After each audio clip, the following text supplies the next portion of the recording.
બધું નીકળી જાય. જમણી બાજુ ફેરવો થોડો. નહીં જમણી બાજુ છોકરાની જમણી બાજુ. હા એ કાઢ નાખો હાથથી નીકળે તો હાથથી કાઢો, નકર આ તો નહીં નીકળે. છીણીથી હોય તો છીણીથી કરી નાખો. થોડી છીણીથી નમો આ બાજુ નમો. દોરી ઓલી ઢીલી રહે છે. ઢીલી કરો. બે ઢીલી કરી દો. બે ઢીલી કરી દો. બધા રાડુને એક સાથે કોઈ રાડ ના આવે. દોરી ઢીલી કરો. સે ઢીલી કર. ઢીલી કરો. બરાબર દોરી કાઢી દો. બોલે મૂકી દો. દોરી કાઢી. ભરે જો. હા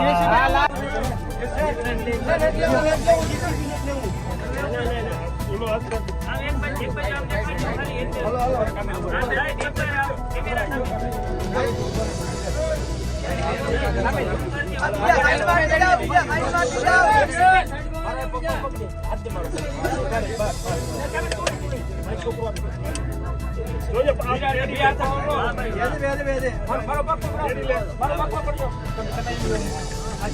એના મા બાપ કઈ ગયા ડોક્ટર લઈ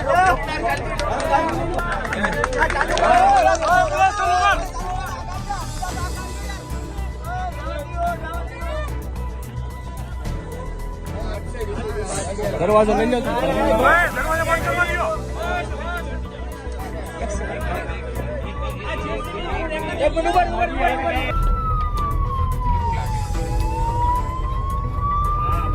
જવા દે છે. ચાલ સીધી જવા દે. ખૂચી ના જાય ગાડી, એટલું ધ્યાન રાખજે. Bus stop. જવા દેજો ભાઈ.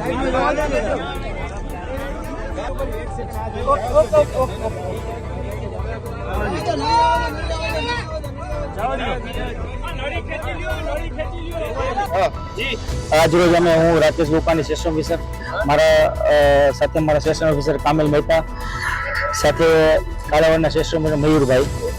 આજ રોજ સાંજના 6:30 વાગે આસપાસ અમને કોલ મળેલ કે લાલપુરની બાજુમાં આવેલ વાલોવાડિયા વિસ્તારમાં એક મજૂર માણસનો દીકરો જે 2 વર્ષનો હતો, જે બોરવેલની અંદર ફસાઈ જતા અમને એવો કોલ આવેલ. અમે તાત્કાલિક આવી અમે જોયું કે છોકરો અંદાજે 10 થી 13 ફૂટ અંદર બોરવેલની અંદર ફસાયેલો છે. અમે તાત્કાલિક એને વિધિને 5 થી 10 મિનિટમાં એના હાથને લોક કરી, બંને હાથને લોક કરી છોકરાને સ્ટડી કરેલ છે. સાથે ઓક્સિજનની સપ્લાય 108 દ્વારા અમે આપેલ છે. બાદમાં એમ લાગતા છોકરો બહાર નથી નીકળતો, ફસાયેલો છે, એકદમ ધૂળ માથે પડેલી છે. જેથી અમે એની બાજુમાં જ અમે 3 ફૂટ દૂર એક ખાડો ખોદેલ, જે અંદાજે 13 ફૂટ ખોદેલ હતો.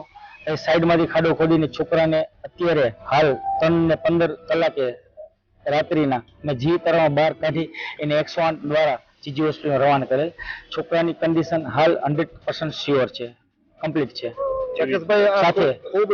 સાથે આ અમારા માટે પણ એક ખુશીની વાત છે, એના મા બાપ માટે ખુશીની વાત છે. આજે જામનગરના ટોટલ સ્ટાફ, કાલાવાડનો ટોટલ સ્ટાફ, 108 બધા પોલીસ સ્ટાફ બધા સાથે મળીને આ જે કાર્ય કરેલ અમારા માટે એ પ્રસન્નતાની વસ્તુ છે. ખાસ કરીને જે આખી ચેલેન્જ હતી, કેટલા સાધનોનો ઉપયોગ કરવામાં આવ્યો અને કઈ રીતનું ઓપરેશન હતું? હર વખતે એવું બને છે કે જ્યારે આવા પુલ બને છે ત્યારે અમે અમારા પોતાના હાથથી બનાવેલા જે ઇક્વિપમેન્ટ છે, અલગ અલગ એસેસરીઝથી અમે વાપરીને એને યુઝ કરીને ઇમ્પ્રોવાઇઝેશન સાથે અમે છોકરાને પકડીએ છીએ. લાસ્ટ ટાઈમ પણ આ જ રીતે અમે છોકરાને પકડ્યો હતો. એવી રીતે સેમ વસ્તુ ડુપ્લિકેશન કરીને છોકરાને પકડી બાદમાં સાઈડમાંથી ખાડો ખોદીને છોકરાને બહાર કાઢેલ છે.